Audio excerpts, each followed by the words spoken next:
Bro, with the amount of money we pumped into the economy, though, Yeah. if he really were to destroy, like, if he really were to pump the brakes on the economy, bro, this might be the biggest crash we've had.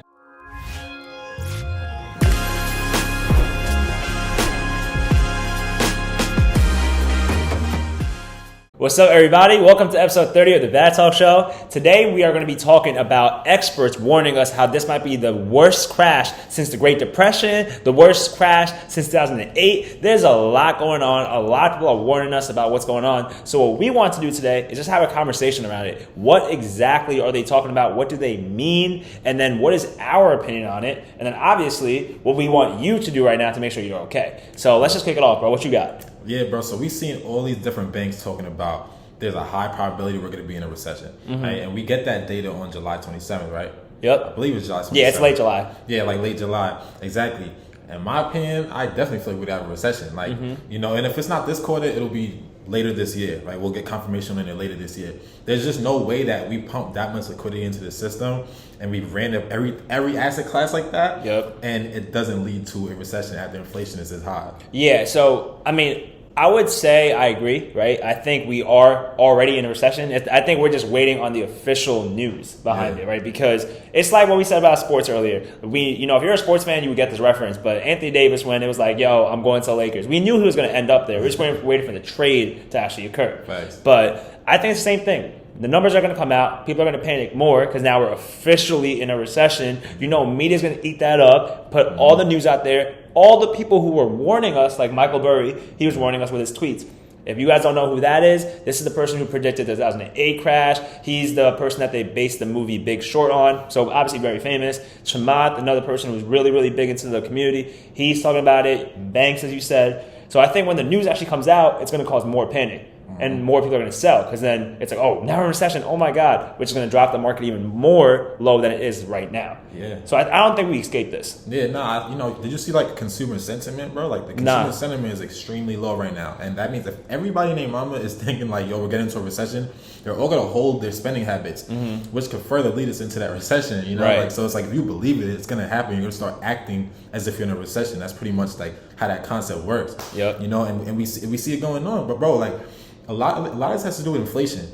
And could we really cure inflation right now? No, I actually don't think so. I was just listening to a podcast on that today, right? Yeah. So no, I actually don't think we can because essentially it's not only America that's struggling, right? There's other countries that are struggling with inflation. So we, I think, have 8%, 7% around, right? And other countries actually have higher than us. So if you think about it, not only is it America, it's the entire world that's struggling with inflation because it's a supply chain issue, right? Well, yeah, you can fix supply chain, cool, but that doesn't get fixed right off the bat. Yeah, we're gonna struggle with this for a little bit, which is then gonna impact interest rates. Because then it's like, oh, do you raise interest rates? Do you not raise interest rates? Which then hurts the economy. So it goes in like a spiral, and then you have to figure out what actually makes the most sense. Bro, go ahead. Yeah. I mean, my boy Putin is messing everything up right now. Nah, facts. The whole Russia thing that's going on, obviously. That's such a huge part of this, bro, because it's messing up all energy prices, oil prices, gas, and when it comes to like gas and living costs, as far as like rent, like that's really everybody's biggest expense right now, and we can't really control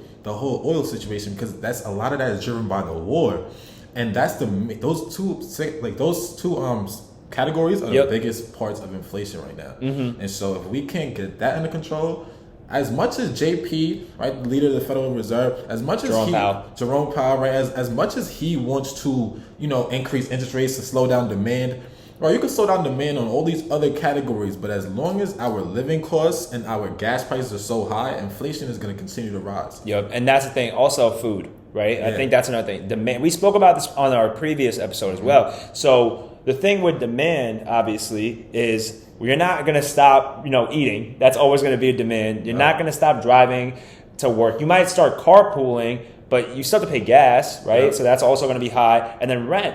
You have to have a place to live. And that's why real estate is my favorite asset class. But that has to do with it. So I think, yes, interest rates are great, but that can hurt the economy because interest rates go up, companies struggle, they do layoffs. We already seen layoffs happening. Now layoffs happening, now all of a sudden unemployment numbers go up. So now the economy is struggling, people are unemployed, where we see the numbers going down, a recession's coming. Now that scares people. Then we have more blood in the market. Oh, but don't worry though. we have inflation under control. But you don't have inflation under control because you can't stop it because of the supply chain issue. So I think, in very simple words, not to scare y'all, we are screwed. We do see more red coming in, right? And it's going to hurt us. But once again, there's no point to ever time the market.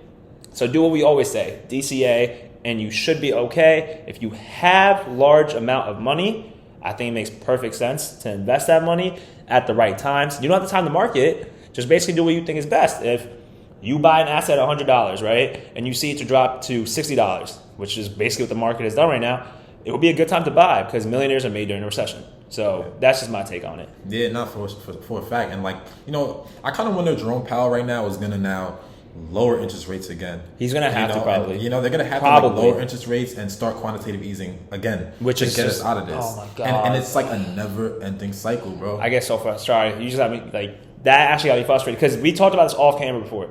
The problem with that is you're putting a Band-Aid on it. You're not solving the problem. Like, you have something wrong with you. Like, you go to the doctor and figure out what's wrong. Don't just have Advil. That's where we're just having a bunch of Advils to cure the brain problems. I have a headache. Here's the Advil. Pop it. We're good. Just go to the doctor and figure out what's wrong. Sometimes you got to go through pain. I'm sorry. Like, if you play sports in life, you got to go through a period of time to get better, right? That's like us right now. Bro, with the amount of money we pumped into the economy, though, if he really were to destroy, if he really were to pump the brakes on the economy, bro, this might be the biggest crash we've had. Well, that's the thing. I don't think we're going to pump more money in. I think he's just going to have to play with the interest rates. Don't maybe not raise as much or maybe lower it a little bit, but I don't think he's going to pump money into the market. I will say, though, since 2008, we've had to do quantitative easing multiple times, right? But this time is also different. This time is also very different.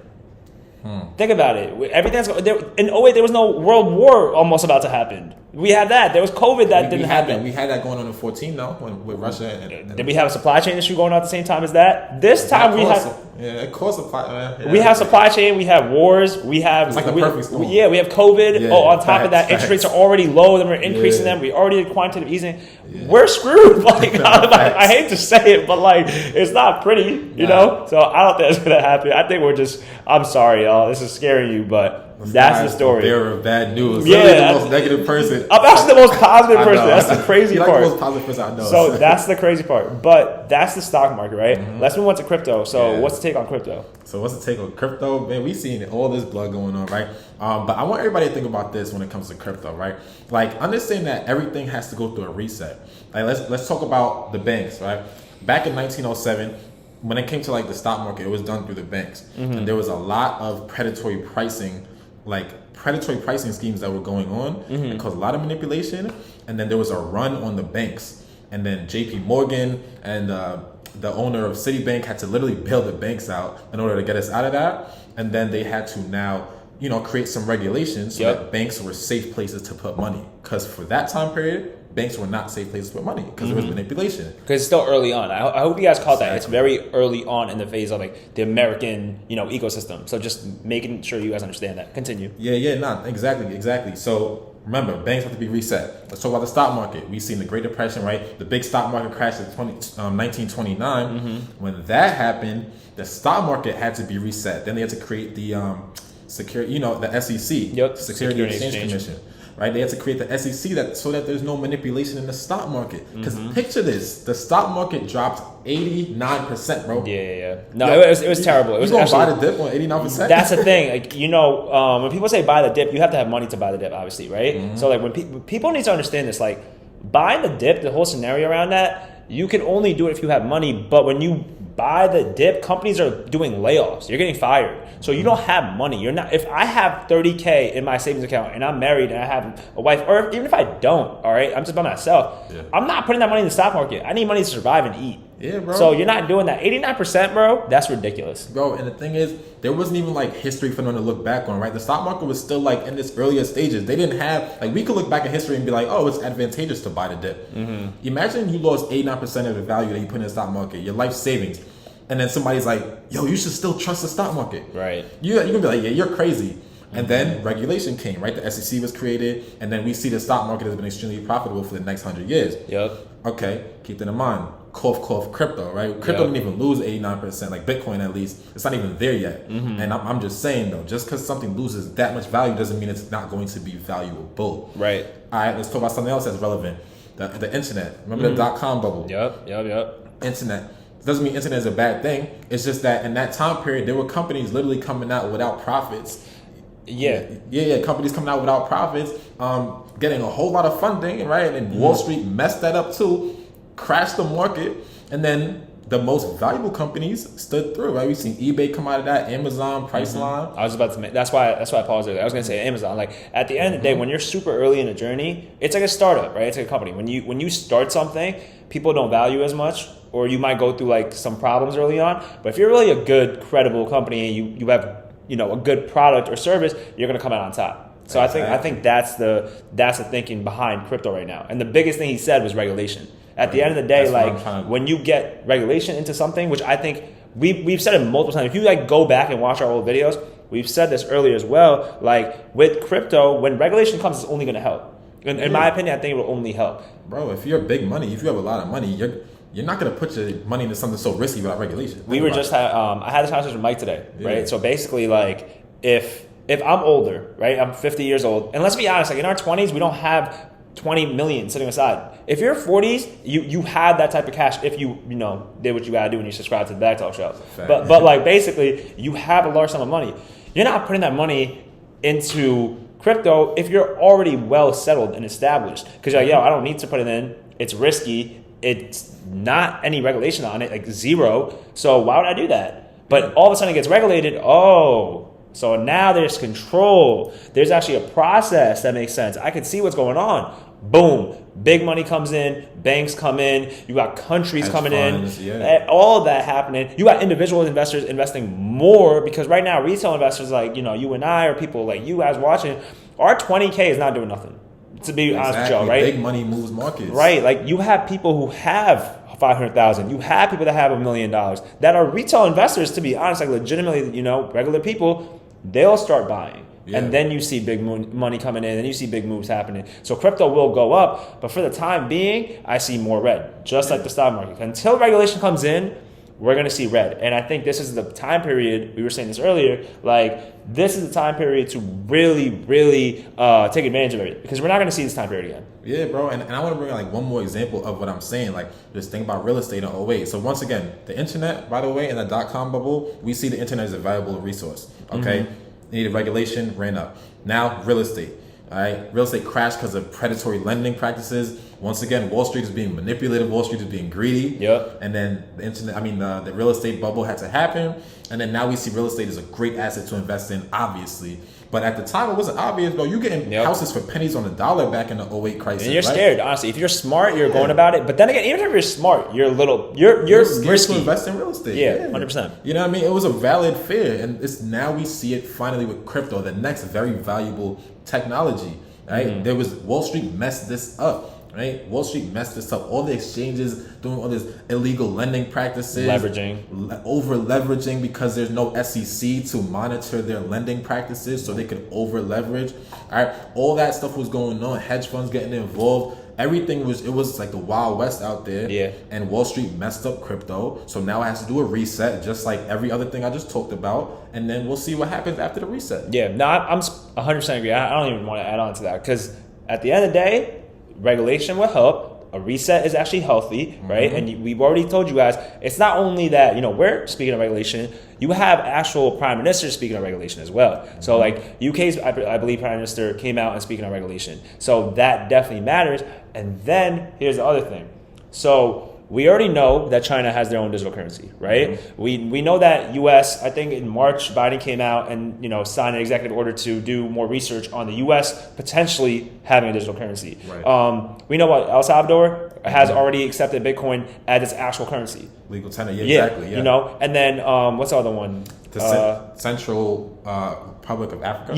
Yeah. So that's another Central African Republic. Right. Yeah. So that's another one now, right? So they use Bitcoin, but they're trying to come up with their own, correct? Exactly. So you have countries now getting involved. So it's like it's happening slowly. So if everything is moving digitally, right? Yeah. And we know that gold has always been there for like as long as we can think about. I don't know when gold started, but it's always been valuable, right? Yeah. Bitcoin is viewed as digital gold. It just makes sense. Like just logically, don't panic. Just sit back and think about it. It does make sense that Bitcoin will be there, value is going to be there, everything's going digital. Check. Yeah, and then as far as like Central African Republic, right? They're going to make their own CBDC called I forgot what it was called, but I don't remember this one. I think it starts with an S. Yeah, Sango coin or something like that. Something like that. Something like that. Yeah, they're making their own digital currency, as Newski just said. Now understand that it's actually backed by Bitcoin. We don't know how they're going to do it yet, but they plan to back their CBDC, their digital currency, with Bitcoin. So Bitcoin will still have value in that regard. Like remember that Bitcoin is seen as a valuable asset. People can take loans off of, people could use it to back other currencies. So I just see it still being a part of the future. Even if countries have their own digital currencies, Bitcoin still has use of value just as a store of value. Yep. No, it's the same thing. Like literally spot on with gold, store of value. It just literally digital gold. Back dollars, bro. Gold back. Yeah. No, honestly, think about it. Yes. That's perfectly the way to think about it. And that's why we think it's going to go down right now. We do think it's going to go down, right? But I do want to be honest. I see, more red. Yeah. But then again, we do believe it will recover. So yes, this was a scary episode. Like we probably are panicking right now, but at the same time, we wanted you guys to know what we think about all this noise. What we think when people say warning signs. What we think when people say urgent. All the warnings that we're getting from people, right? That's what we wanted to clarify. And for you guys, what you should be really doing during this time period is if you have money set aside, right, and you have a budget, which you should have because you follow our show, you should be investing just doing it smart way. DCA. There's no secret to this. There's no oh my God, I'm gonna become a millionaire tomorrow because I put 10,000 in right away. No, it doesn't make sense. Yeah, and I just last thing I'll say on that is just look at history, everybody. History will answer all your questions. Nothing that's going on is necessarily new per se. A lot of things are at least similar. You could look and let history answer your questions. So just don't go against history. Especially if you're young, take risks. You know what I mean? Certain things are risk, but it's a healthy risk. It's a risk to reward risk. Exactly. It's a calculated risk. And I wouldn't be surprised if I saw Bitcoin drop to even 5K. Literally wouldn't be surprised to see Bitcoin drop to 5K. And if it does, guess what? I'm gonna put a lot more money in. Because I believe in the asset. So don't look at prices so much of your asset, look at value. Yep. If you still find that asset valuable, you should be investing into it. That's all. Be a value investor at the end of the day. Just find value in something that you believe in, see if it makes sense, and then dive in. But that is what we think. Let us know what you think. Let us know if you guys agree, if you disagree. If you still are watching, we appreciate you. Thank you. Make sure you like, comment, and subscribe to the show. Plus, hit that little notification bell because we drop 2 videos a week. And you don't want to miss them. We appreciate you. Make sure you check out our episode on Monday for Rookie Mondays. But until then, peace. Peace.